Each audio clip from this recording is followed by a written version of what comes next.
अगर तुम्हें ताकत मिल जाए क्या तुम अपने दुश्मन को माफ करोगे? नबी करीम सल्लल्लाहु अलैहि वसल्लम ने क्या किया?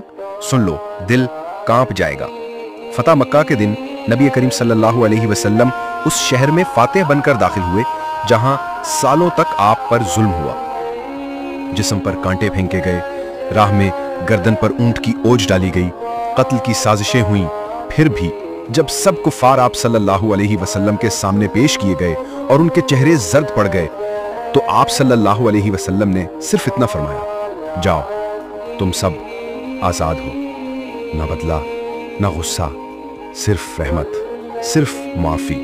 क्या हम भी ऐसे माफ कर सकते हैं? अगर नबी करीम सल्लल्लाहु अलैहि वसल्लम का ये ज़र्फ तुम्हारे दिल को छू गया हो तो कमेंट में सिर्फ लिख दो या रसूल अल्लाह सल्लल्लाहु अलैहि वसल्लम, और वीडियो को लाइक और सब्सक्राइब करना मत भूलना।